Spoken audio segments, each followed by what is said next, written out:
I'm Pam Hoffman, everyday spacer. I'm Jeff Miller, CME Computer and IT Solutions.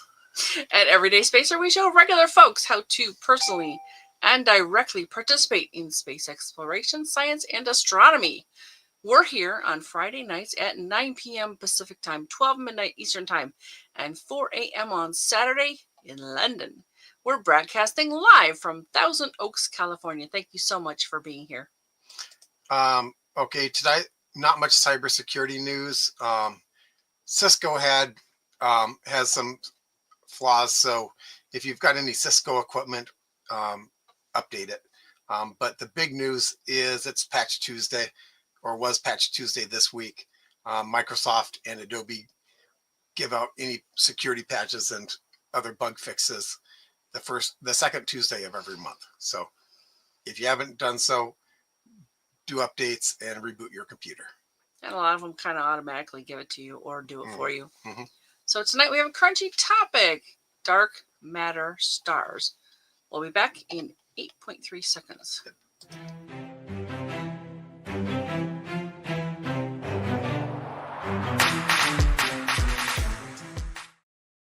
I see we have some comments. Yep. Hi, Janie. Hey, Janie. And hi, Dawn. Hi, Dawn. So glad you're here. There's a link to that book in the description if you want a signed copy of the book. Where is it here? Write to Pam at everydayspacer.com for details. All right. The James Webb Space Telescope just discovered what could be dark matter stars. What are dark matter stars? What are they made of? How do they form? We'll tell you everything they think is true about these theoretical objects that may have actually been found. We don't know a lot yet. Jeff, what do you have? Do you have any answers for us? Some. Hey, Scott. Welcome. And all of these answers are theoretical based on papers that, now the stuff that, the three objects that JWST found match what the papers tell us we should find in a dark star. So they are a bit of evidence to say that the theories are true, but they're not proof that the theory is true yet. It'll take a whole lot more to prove it. Good. So that's how science works. Yep. So I'll start this off by saying that there probably are no longer any dark matter stars. Okay. Because have they just dissipated or evaporated, or? Yeah, and there's no mechanism for them to form. Okay. They formed at theoretically, and I'm gonna stop saying theoretically every single time I say something, but just assume it. All of this is theoretical unless I talk about what JWST actually saw. Okay, good. But in the early days of the universe, matter was so dense that it could clump easily. As the universe expanded, the clumps were harder and harder to find, because it's not as dense. So this the situation that created the dark matter stars no longer exists. Also, when a dark matter star runs out of juice, it doesn't explode and produce different kinds of dark matter the way a normal star does. Produces different kinds of normal matter that could then form stars. Okay. Nope, it just kind of fizzles out. So interesting. Yeah. So basically, it's very likely that whatever we saw in the very, very early universe, and note that those infrared spots that they're seeing started out as gamma rays. That's how far away and distant in time that is, because the redshifted the gamma rays into infrared. Okay.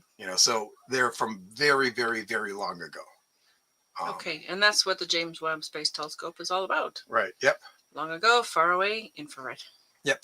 Now, what they say is that dark matter, or at least certain kinds of it, there's theoretically different kinds of dark matter. Hey, Naomi. There are different kinds of dark matter, but much of dark matter is self-annihilating. Okay. Like matter, antimatter, when they meet, they annihilate into energy. Is this theory still? Must It's be theory. theory, but Okay. actually finding these stars makes the theory a lot more likely. So when dark matter, you know, encounters itself, it self-annihilates. So what they've said is that each dark matter particle is its own antiparticle. So That's kind of weird. two of us, two of the same kind of dark matter particle will self-annihilate. Okay.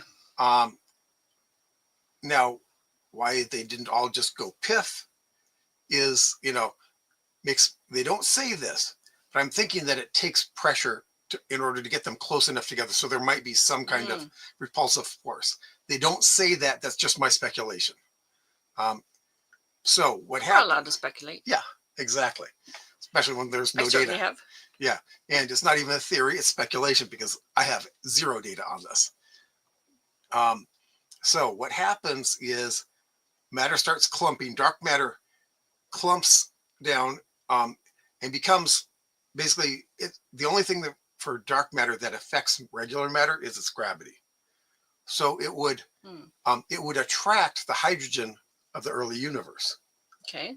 So you've got this clump of dark matter in the center as the core, attracting hydrogen around it. But since this clump is self-annihilating and producing gamma rays, which basically will interact with matter coming in and heat it up. So it's like the outer layers of a star. They can't get all the way down because the heat is causing them to billow out. Oh, okay. So you've got this dark matter core and a hot outer shell of hydrogen and possibly helium if there was any back then. So the hydrogen never gets dense enough to actually start fusion, which means that a dark matter star is brighter but cooler than a regular star. Okay. Because it's not actually fusion, it's just heating up. It's kind of like, a hot plate, heating up the helium around it, keeping it puffy. And because of that, it can collect more and more helium and can get much bigger than a regular star. In fact, 99% of the matter of a dark matter star is theoretically regular matter. It's helium or hydrogen, maybe helium. So it gathers all of the stuff that cannot compress, cannot compress enough, but it could be humongous. And it produces That's really interesting. Gamma rays and heats up the hydrogen and helium. And that's why it's only seen in the really early universe. Since the dark matter in the core is self-annihilating, it eventually peters out. Now, what happens then? None of the papers that I saw said. I was going to say, and then what? Yeah. Does all that stuff dissipate as well? Here's my thought. Black holes. Possibly even supermassive black holes if there was enough regular matter in there. Because you've got all of this helium accumulated, and as it cools down, it gets closer and closer. Now it compresses the core more because there's, and so it keeps the process going. But eventually, there won't be enough of the dark matter core to keep everything lit, and everything will crunch down. Now, if it's small enough, it bursts into a star. If it's big enough, it might go all the way down into a black hole. And if it's super big, so maybe the origin of supermassive black holes, don't know. That's totally speculation. Or one of the origins. Yeah. Because aren't there some other ideas out there floating around about? Lots of matter in one spot. And basically almost supermassive black holes hitting each other, swallowing each other up. But so I suppose the good thing it's large because, of course, it's so far away and long ago. They're sort of the same at that point that, there's a shot at seeing them if they are big versus if they're small. Right. And they talked about the heat of I think it was the helium in it. So there was some helium there. If they looked at one of the lines in the helium, so the spectrum. One of the spectrum lines. Yeah. And it was for a temperature that wasn't high enough for fusion. So that's what makes these three good candidates for this. Ah, It's so far the best explanation for what they're seeing. okay. Also, the big question was this a galaxy or or a dark matter star? Wow, that big. But well, the main thing is that galaxies look fuzzy even at that small. Okay. And these are almost single points. Okay. But to think single about a pixel. black matter star being the size of a galaxy, that's pretty big. Yeah, well, it's as luminous as a Okay. galaxy. All right. It's not as hot and it's not as big. Okay. Of course, if it is a galaxy, we still don't know. Right. Then it's a new anything type about of galaxy. Okay. I see. You know. Okay. Um, But still, yeah. if they're thinking it's that big Yeah. and they're thinking it might be. Yeah. Wow. So, Whew. so yeah, just think of a core of dark matter. Mhm. Now, this makes me wonder because there's theoretically so much more dark matter than matter. Why wasn't this more common? You know, Hmm. that's why isn't this more common? And there's, according to them, still much more dark matter than matter. And there should be something there, but I don't know. Okay. And then there's a whole bunch of dark energy, which again, dark energy, dark matter doesn't mean they know what it is. It's just a placeholder for, there be dragons. The mass anomaly. Yeah. You want me to share your screen? Yeah, let's There it is. yeah. Now, Harvard had a pretty good write up on it, and I'll share the link later. And they pretty much went through in a little bit more detail than what I just presented. Okay. And they say who was doing this. Yeah, Center for Astrophysics, they're good. Yeah. Yeah. And so not long. It's just a fairly short thing. Beautiful images, gosh. Yeah. Well, again, this isn't dark matter. This is Still. yeah, beautiful images. Yes. And this is the article about the JWST finding things that could be dark matter stars. So this talks about the JWST and the finding of it. All right. And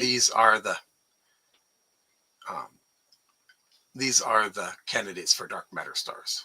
Okay. And again, fairly short article.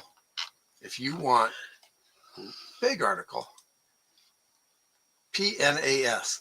And, I went to their homepage to try to find out what PNAS stands for. Yeah, they don't say. But apparently it's, they have a lot of interesting articles. So I will definitely put this in the links too, because. So if anyone out there can let us know. Oh, here we go. No, it's right it's here. in there. It's teeny tiny little font. Proceedings of the National Academy of Sciences. There we the go. United States of America. Proceedings of. Okay. But these look like pretty interesting articles Yeah. there. But this is possibly even the full paper on it, which makes sense. So they tell you the significance of the finding. Abstract, this is what they found, and the latter can grow to supermassive. 10 to the 6 solar masses. So essentially 1 million times the mass of the sun. Yeah. 6 zeros behind. Yeah. Is it 10 with 6 zeros or 1 with 6 zeros? 10 with 6 zeros, I think. So that's. Yeah. 10 million? Yeah. And then 10 million. Extremely bright. 10 to the 9. So 1 billion times as bright as our sun. Wow. Basically, it's heating up all of this. It's producing gamma rays from their interaction, from their self-annihilation, and they're heating up the hydrogen, and the hydrogen's glowing too. For something that much bigger, it's not that much brighter. Like, right. It's not also 10 billion times brighter. But then it's not being powered by fusion. Right. It's being powered by a much, calmer process. Okay. And it so it's cooler, yeah, which You was still, what you were saying. yeah, you still probably wouldn't want to take a dive in it in your bathing suit. It'd probably be a bad day. Okay. But yeah, and they talk about the James Webb finding things that match one of the theories about dark matter. And that's pretty cool. Yeah. For Yeah. as long as it took and as much as it cost, this is really turning out to be a fabulous instrument. Yeah. And if you can see the scroll bar right here, I'm barely into this sucker. Oh. So dark stars, and if you want the math on it, these guys have the math on it. Right on. The annihilation produces a heat source that stops the collapse of the cloud, and in fact produces a different type of star, dark star. Okay, so they're basically saying what I summarized before, and so this is self-interacting dark matter, which is what they call it. That's the self-annihilating thing. Yeah, they don't call it. They don't call it self-annihilating. They call it self-interacting. Okay. Whatever. That's way to blur the meaning there. Yeah. The energy production per unit volume provided by the annihilation of 2M particles is given by that. Where MX is that, DM is the mass. It's just basically, there you go. There's your math. You can math it. Yeah, we don't really talk about math here too much, but that would be fun. Yeah, and so maybe someday. They described their method to look for dark star candidates in the JWST data. Okay. High redshift luminous objects. I wonder if that'd make a good citizen science project. It possibly could, to look for more of them. Yeah. Resolved and unresolved objects. They actually did find. I read somewhere else that they found 9 candidates, but only 3 of them really matched what they're looking for. Okay. Makes you wonder what the other 6 actually are. Yeah, still. Because I didn't see anything about, the other 6 are actually something else. Just they can't say that they're this. Well, it seems like it's like everything. The more answers you get, the more questions sort of blossom. Well, that's what science is all about. Yes. Isn't it wonderful? An answer isn't worth anything unless it makes more questions. I like it. So then they talk about the spectra. So this would be the way to find other dark matter stars. Especially since they've confirmed it in these, that, okay, if you find more, they may or may not be dark matter stars. We think so, but they'll at least be the same kind of object as these 3. All right.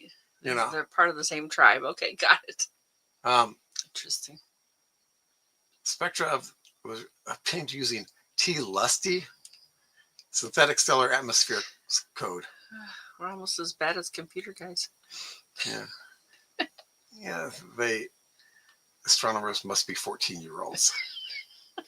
We've all got one in us, I'm sure. Yeah. Oh, recommended articles. So that could be interesting to see sometime. So more math. Yay. More math.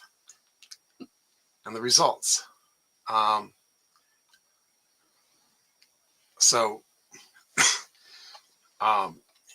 These are heat maps for the different objects.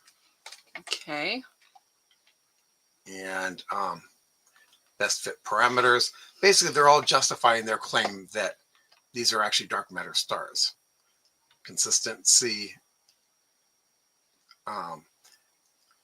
Basically showing that it's within parameters of the dark matter star. Spectral signatures. So we're basically 4/5 done. 80% done with this article. Discussions and conclusions. Oh, and then more. Oh, okay. Good chunk of its acknowledgments and references. Good. There's a show all references. There you go. Important. Yeah.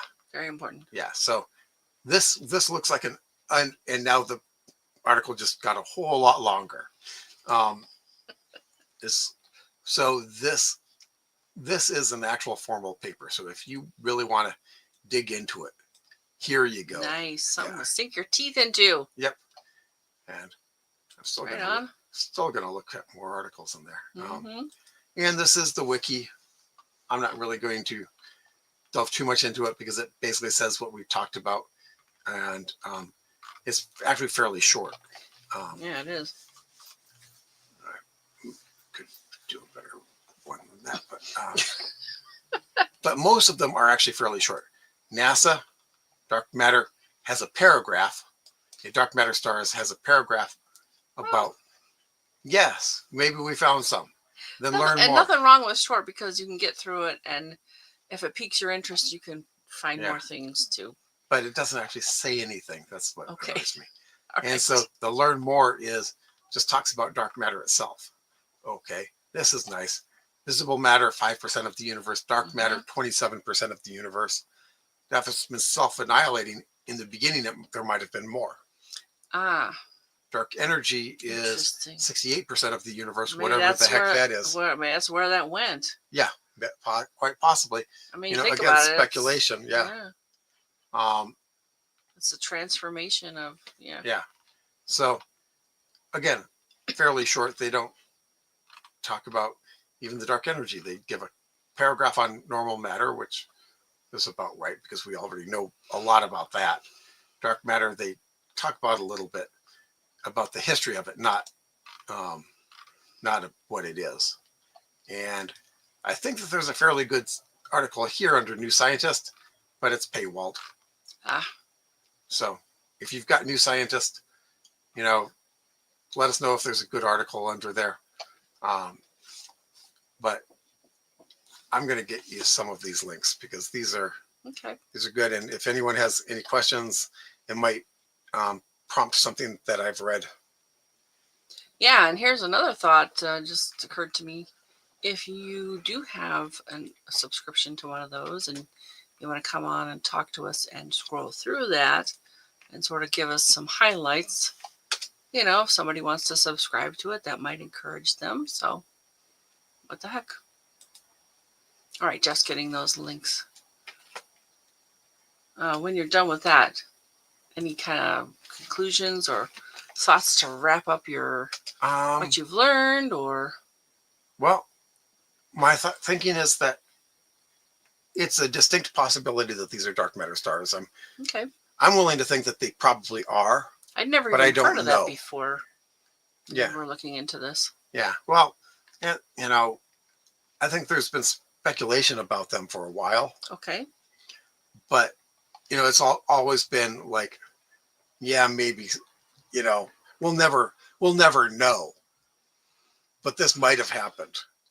And of course, too far away and too long ago. Yeah. And of course, dark stars have been around in fiction for a long time. They have. Get back in the bomb, baby. Oh, bomb number 2. Get back in your bag. That horrible movie. Yeah. If anyone remembers that sound, very old. Are you going to share more links? And yes. They're showing up whole, so that means they're probably clickable links. And I see a comment from Scott. I'll do that in a second. Unfortunately, Facebook is not projecting this evening again. For some reason, it keeps failing. All right, so Scott says, do you think that dark matter stars produce any emissions? Yes, because they did answer that. They produce a couple things. They produce They produce leptons, which include electrons and anti-electrons and a couple of other things. And they produce gamma rays. Now, electrons and anti-electrons produce gamma rays when they collide. So some of that must have been. Yeah. So you think, or so are there other ways to get gamma rays? There are other ways, but it's generally gamma ray emissions. Other than that, it's emissions from the hot hydrogen and hot helium. And it gets hot enough to make a not an emission line, the other one.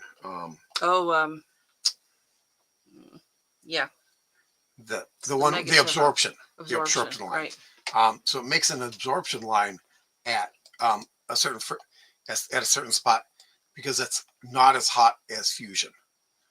So they did look at the spectra to get to spot them, and they matched the spectra.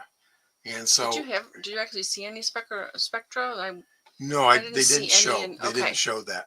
That'd be really cool to see. They gave the math for the spectra, Okay. but that was in the more math, unfortunately. The pictures are now somewhat easier to actually understand. Yeah, the pnas.org article there that I posted. This one. Yeah, that has the very good article paper on the dark matter stars, but that PNAS has so much more good stuff in it. Great. Someone new. See Guru Gaming. Hi, I'm very interested in this topic. Wonderful. Yeah. Glad that you're here to hear about it, and thanks for being here. Also, we have a new person, Josh Barnes, I think, tonight on 31 Atlantis. So, thoughts on. Sorry. Thoughts on. I need new glasses. I don't know what 31/Atlantis is. Aliens. Atlas. 31 Atlas. Atlas. We have no expertise in aliens. I'm so sorry to say. We just don't know anything about them. If you want my thoughts, is that we're so far from everyone, any other stars, that it'd be a really long shot that any aliens even know that we exist. Well, we've been sending out radio and TV signals for a long time. Carl Sagan gave a demonstration once that I thought was really good. Given the fact that if aliens were on Earth, we probably weren't here to see them. Because if you hold your arms out, spread them out to your sides, and you figure Earth began at the tip of one of your fingers.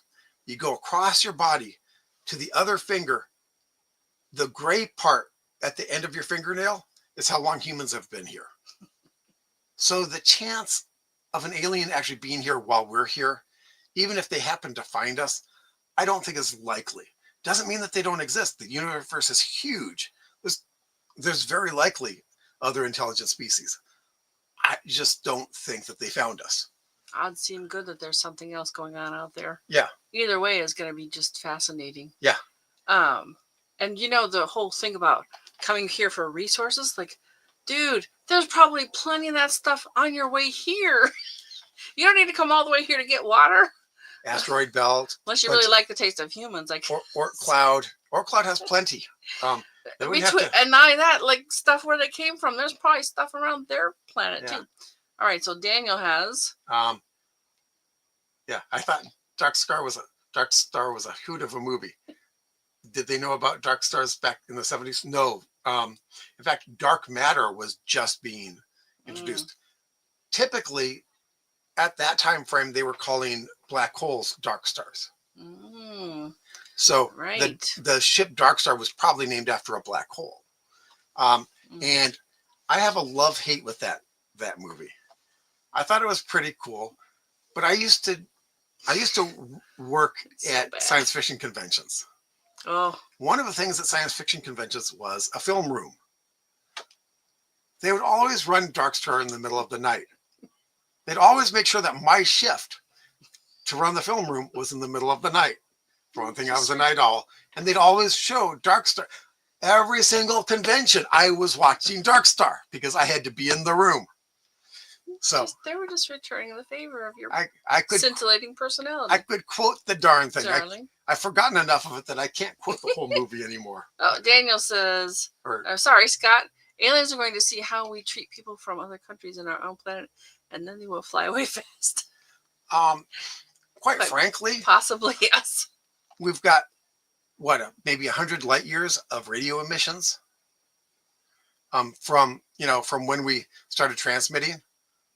There are so few stars in that bubble that no one's seen any transmissions from, very low chance that anyone's even seen. Gets dimmer and dimmer, like, it's not only dimmer, but it's not even just like line of sight.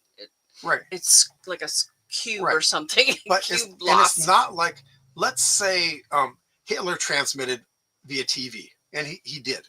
But let's say he did that, and aliens, see that and think, either this is a good place to be or this is a very bad place to be.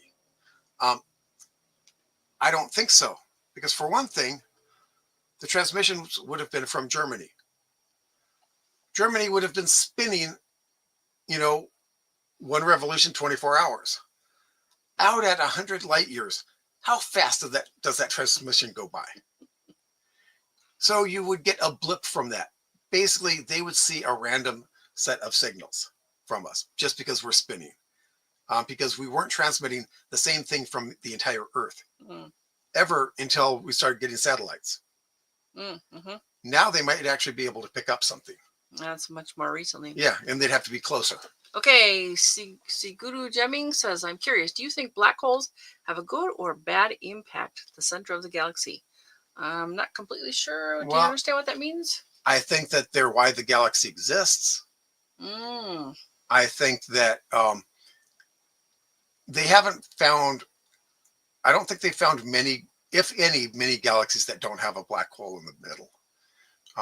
Some are bigger than others. Yeah, so you can pretty much think of a galaxy as a really big accretion disk for a supermassive black hole. It's like the drain in the sink. Right, yeah. Stuff going down into it. It's just, it'll take so long to dip into it that, one, our star is going to burn out long before then. And if it goes nova and produces another star at some point, that star will burn out before it goes in. So it's, it's a long ways away.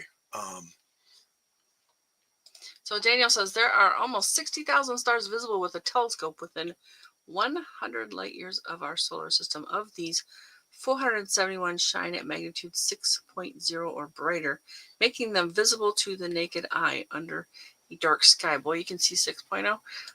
That's a lot of stars that can hear/see our electromagnetic bubble eventually. Yeah, but remember that it'll take 100 years to get there, which means that at the very edges, they just started seeing it. And then they have to get here. Now, if they can teleport, that's that. But so in the very distant future, we might be seeing the results of that. I just don't think that anyone who could see us has seen us early enough to be able to get here yet. But could be wrong. I don't mind being wrong. Although I kind of take a hindline view of, alien encounter. We really don't want, anytime on Earth, when an advanced civilization has contacted a less advanced civilization, bad. Does a less advanced civilization actually come out better for the better? No. So I really would rather that not happen. And then there's the To Serve Man. Yes. Turns out to be a cookbook. Yes. Well, and Arthur C. Clarke had it, Childhood's End. They were really nice until we find out what they were actually on about. So I think have we seen Josh? Yeah, Josh Barnes. Okay. You got it? Well, here. Yeah, that's a lot of, he already did that. Yeah. Okay, Josh says, what is your perspective on the growing number of reported UAP sightings and their possible explanations? UAP. Basically what they're calling UFOs now. I see. Let's rename everything. Yeah. So nobody understands us anymore. Here's the thing. Maybe. Thanks for the question, though. Yeah. I'm just going to repeat what I said. I don't think it's aliens, but I don't know it's not. So, I don't know. I don't think it's likely, but, I'm not going to look at an alien and say, nope, I'm not seeing that, if it's unexplained, I just think of it as unexplained. I don't give an explanation unless there's a reason, unless I have evidence that it's something else. And if there is evidence, it's not unexplained. So if it's unexplained, all I can say is, well, I don't know what that is. Yeah. No expertise on aliens. And here's the other thing about increased sightings. AI makes really good images and videos. So you have to be more and more careful nowadays that you're actually seeing something real. That's, so I actually trust older sightings more than I trust newer ones, simply because the older ones way easier to didn't have the fake tech stuff to fake now. stuff. Yeah. Yeah. I had a crazy thought. What if somebody from, maybe the inner galaxy is taking a tour of the outer galaxy, where we kind of are, about 2/3 out of the way to the rim, and they just sort of happened upon this little primitive planet called Earth. Got close enough to see our radio waves and something, yeah. came to check it out. Yeah. I don't know that we'd actually know that they were here. Yeah, if you got that kind of tech, you're gonna blend in just fine. Yeah. If they've got that kind of tech, we're likely to not even be able to detect them. So if they've got that kind of tech and we're detecting them, it's because they want to be seen. So maybe it's a bunch of teenagers, pulling pranks. Yeah. So maybe the real good stuff is in upper dimensions anyway. Why bother with dimensions 1 through 4 in that case? Indeed. Again, I cannot speak on that at all because, no expertise. The farther away from the normal 4 you get, or, the 4 that we know, the more speculative it is. Here's a question. Would we entertain having a guest who does know something about this? I don't know. Yeah. I mean, sure. It kind of fits the space exploration, science, and astronomy, I guess. Yeah. If we get to that, we'll cross that bridge when we come to it, I think. Yeah. I mean, anyone who can show evidence or at least give, good, we've ruled out this, and this. Well, hell, we don't have evidence for, like, tonight. They have theories and they have, hey, look at this. This might be it. Yeah. Yeah. Yeah. So, like I said, we'll have to cross that bridge when we get to it. Yeah. So we'll see. I mean, we'll see. Yeah. I mean, that's great answer. All I can really say on that is that I don't know. And I'm not going to say that no. Right. But I'm also not going to say yes because I just don't know. Yep, we don't know yet. So Everyday Spacer is sponsored by CME Computer and IT Solutions. We'll watch for your comments, but I'm going to go ahead and talk about some stellar events this week. We are looking at August 15th through August 22nd. It's another busy week. Remember how busy last week was? Let me get rid of that one. Okay. August 15th is a new Globe at Night project beginning, and we've got Hercules or Cygnus in the northern hemisphere. In the southern hemisphere, you can look for Sagittarius. You go out, take a picture, use their app, use the website, and help them map the light levels for dark sky maps. August 16th is the last quarter moon. Pleiades is 0.9 degrees south of the moon that night. That's tomorrow. That's probably in the morning, though. And Uranus and the moon are in conjunction. August 18th, the moon rides high.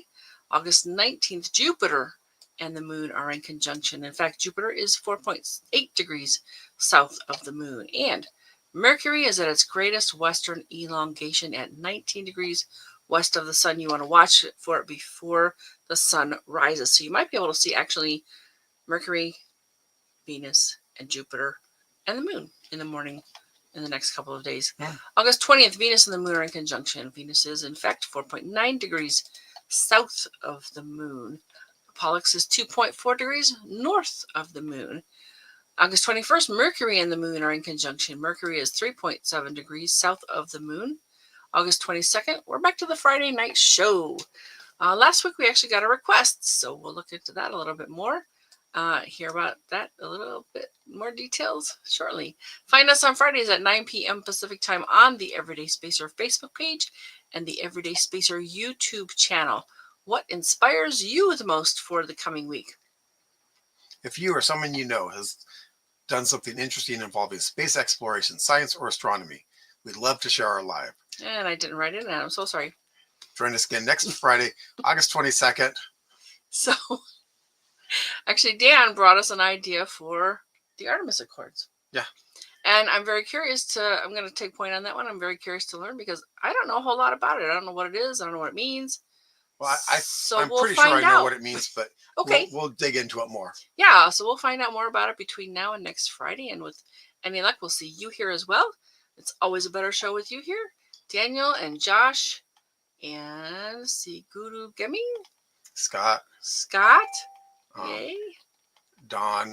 And Jamie. Naomi. Naomi was here. Naomi. And Yeah, we're Jamie. missing Cliff. He must be really busy doing something. I know he's got a whole big, huge property to maintain constantly. And maybe, well, and no, it's probably raining.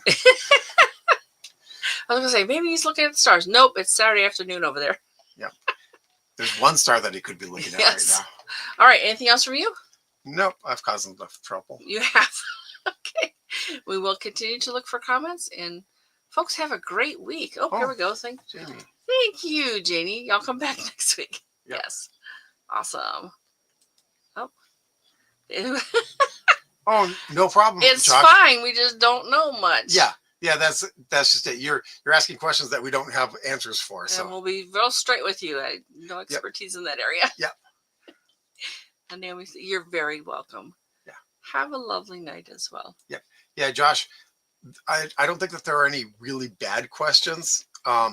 It's just, if I know, I can tell you, but if I don't know, I'm not gonna blow smoke. We do focus on things like science, space exploration, science, and astronomy. And, if it is in that topic, we're very interested in looking into it. I don't know that this fits in that topic per se. If you want, there's probably a lot of shows out there about. If you want speculative stuff, Isaac Arthur. Yeah. Look for Isaac Arthur on YouTube. They're good. He does a lot of really good stuff. And his shows, some of them are very long though. Just be prepared to. Yeah.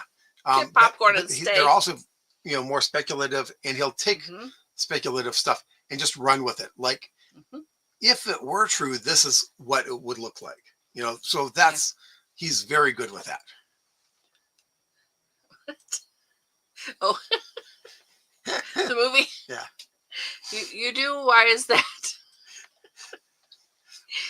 Maybe he realizes that even if he likes it, seeing it is trauma. Yeah. Goodness. Okay. All right. Yeah. So we better let you go. Yeah. Before it gets any more weird. I almost want to watch that movie again. No, you don't. I know how that's gonna go. All right, folks. Have a really great week, and we'll see you next Friday. See you guys.